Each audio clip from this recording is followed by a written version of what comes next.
អូនចោតក៏កុំចាប់ចាំអូនបាទបងមកនេះតិចមកតិចមកខោបងអត់មានខោហ៎បាទ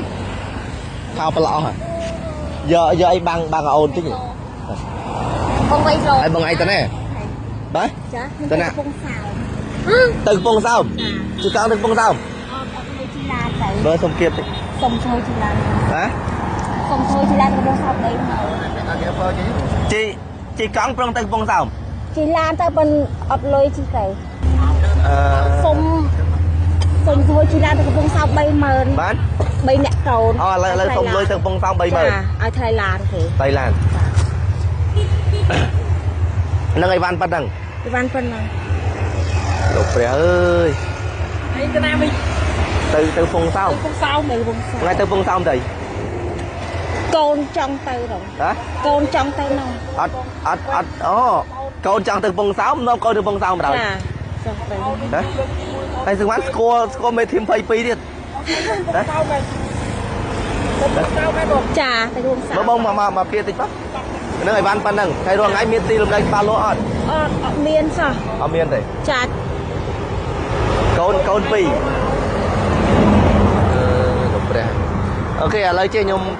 ជូនឥឡូវសុំតែ 30000 ទេចាចុះបើលើស 30000 យកអត់យកបានយកឥឡូវចង់បានប៉ុន្មានសុំពីកូនចូលទីបាទបាន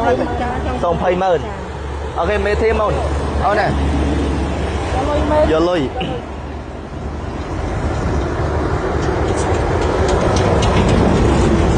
ហើយបងឯងរងថ្ងៃធ្វើអីចេះចុះចេះឡើងអត់មានផ្ទះអត់មានដីនៅចុះចេះឡើងបានលុយណាចាយចេះចុះចេះឡើងហ្នឹងសុំគេដេកបាទសុំគេដេកគ្រប់កន្លែង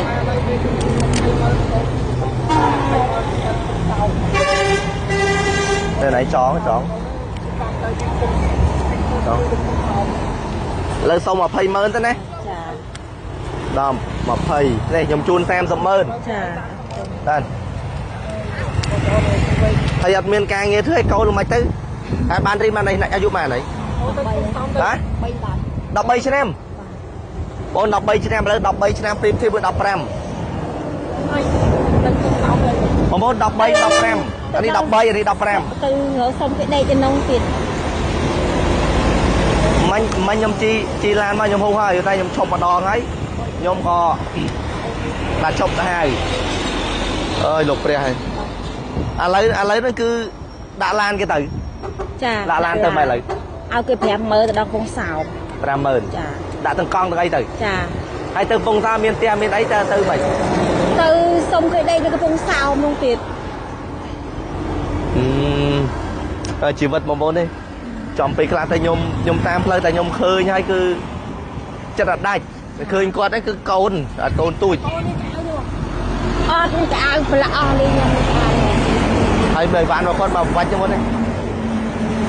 ហើយដើរតាមផ្លូវចឹងរហូតទៅចាឥឡូវសួរពេលយប់ដេកណាឥឡូវយប់សុំគេដេកវត្តដេកអីហ្នឹងអត់មានផ្ទះមានដីនៅផងដេកតាមវត្តចាសុំគេដេកហើយបាយទឹកកូនពេលព្រឹកពេលថ្ងៃពេលល្ងាចអីមិនទៅរើអិតចាយលក់ទិញហូបហ៎រើអិតចាយលក់ទិញរើអិតចាយលក់ទិញហូបចាហើយកូនអាយុ13ឆ្នាំទៅអត់ចូលសាលាទេអត់មានកន្លែងនៅមួយកន្លែងផងហើយស្រុកកំណើតថ្ងៃទៅណាស្រុកកំណើតអត់មានផ្ទះមានដីនៅផងស្រុកកំណើតស្រុកកំណើតលោកផ្ទះលោកដីខេត្តណាខេត្តណានៅកោះបាទនៅកោះញ៉ាតៃកោះអីគេកោះញ៉ាតៃកោះញ៉ាតៃខេត្តកណ្ដាលចឹងចាប៉ិនឈប់នៅឯនោះហើយចូលម៉ែឪបងឯងគាត់បងប្អូននេះនៅក្នុងដែរអត់ម៉ែឪខ្ញុំបែកគ្នាលេខទូរស័ព្ទសុកទៅបានអញ្ចឹងអត់ស្គាល់នឹងម៉ែឪបងប្អូននៅណាទេឡើយចាអត់មានលេខទូរស័ព្ទទេដល់ពេលចឹងពេកទៅមុននឹងអត់អីឲ្យលុយទុកប្រយ័ត្នប្រយែងយ៉ាត់បាត់ហើយរឡានរអីជិះទៅបានដោយសារតែក្តីអាណិតឃើញក៏មុនចិត្តអត់ដាច់អញ្ចឹង